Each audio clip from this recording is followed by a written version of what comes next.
This is the Alchemy Kitchen, and I'm going to be going over what might be a controversial thing. That's German World War II badges and medals and things like that. I recently got these. My father had them. He had collected this stuff. He obtained a lot of them in Germany from flea markets, things like that. And I've had an interest in it as well as World War I.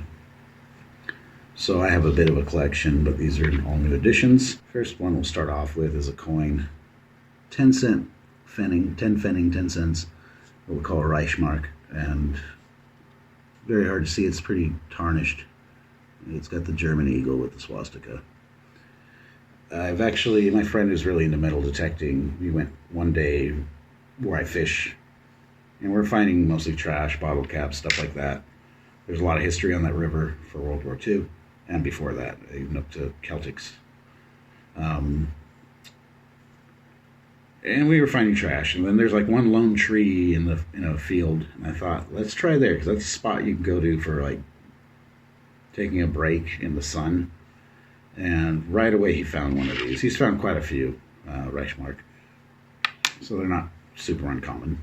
This is what we call a Wehrmacht Eismeer front badge. It was worn on the hat or a cap. It's a image of an elk. There's no swastika on it. It has the dates 1943, 1949. And Eismeer it's the Arctic Sea, Arctic Ocean. And this was, those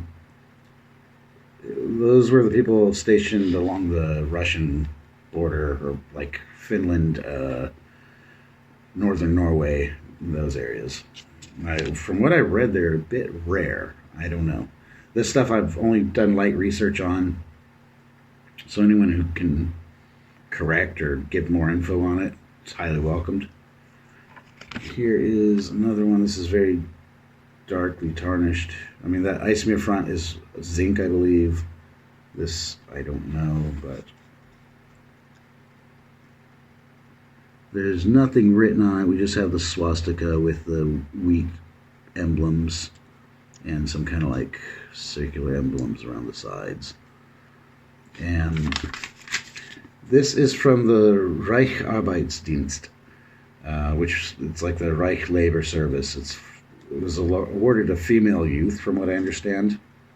I'm not sure exactly what for. It was made by Julius Bauer and Company. You see the inscription on the back. There's JB.co. Here's another one.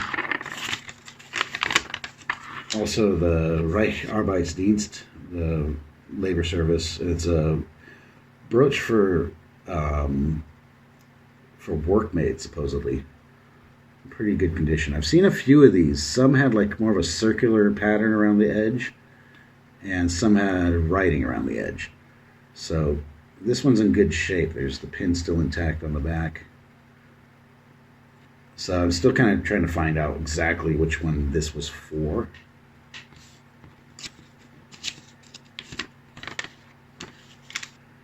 Kriegsmarine badge, or this minesweeper badge. So there's a few reasons why they give this out, but it was I forgot the word for it all of a sudden.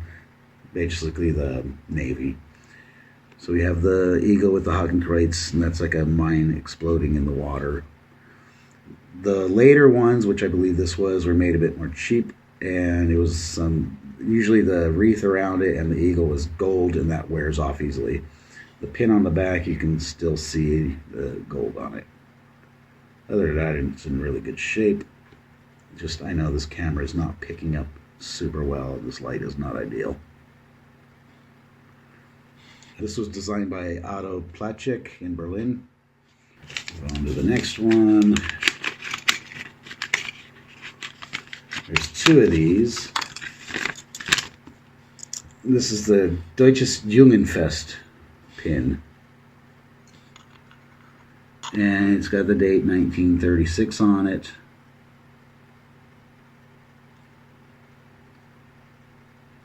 And they're both in about the same condition. They look almost, I thought maybe they're fake at first. It's like sheet metal that's bronze coated. And Both have the pins still intact. These were like a youth sport festival badge.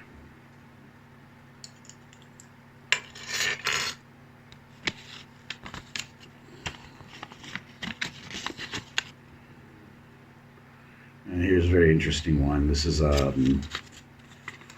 believe, enamel. This is the NSDAP pin in pretty good condition. The pin on the back is broken. On the back, it's what I call the organization M1/128 and RZM, and that has to do with Eugen Schmidhäusler from Pforzheim. So I guess that's, I'm not sure if that's the maker or what exactly that info is relevant to. NSDAP stands for Nationalsozialistische Deutsche Arbeitspartei, basically National Socialist German Workers' Party, the Nazi Party. That's where the word Nazi came from. So that's a pretty, I wish this camera would focus, but oh well. Pretty good shape. Pretty interesting one. And the last one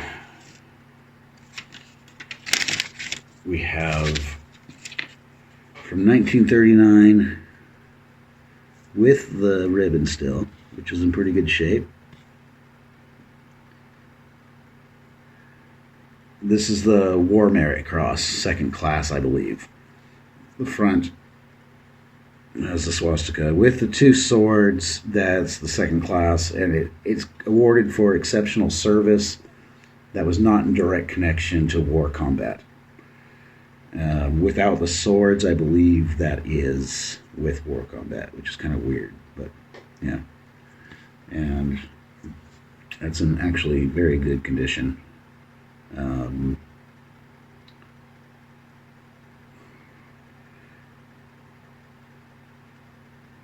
There's a bit of history I did read up on this that I can't remember off the top of my head. I'm trying to, my eyes, I always talk about how moving sucks, but getting old sucks too. Your eyes are like not working like they used to.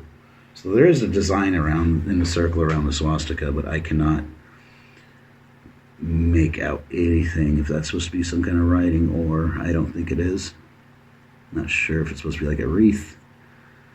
I'll have to do further research. But I should be like packing and moving. I just got carried away looking through stuff today. I know my father had some other stuff. He did have like a youth pocket knife and a Mutterskreuz. It's like a blue cross with the swastika that was, I believe, on a ribbon. And that was like the Deutsche Mutter. It was awarded to German mothers that had, I think, 3 or more kids. So hopefully that stuff still turns up. I have some other stuff that I got from, and stuff, like I said, that I found, that I obtained some of the places I lived. It's, you know, we're in Germany, so I've been at friends' houses, and it just comes up in a discussion, like, oh, look what I have from, you know, relatives or something, and they'd have like a SS helmet or something in immaculate condition. I have found a German World War II helmet. It's totally rusted, has a big hole in it. That was at the old place I lived in. I found it just outside in the garden when I was like trimming hedges. So yeah, I've got a bit of a collection. I'll probably show the rest of that stuff. And actually at the house we're moving into, I found a few things. I'll probably do another video on this if there's an interest for it or not. We'll see.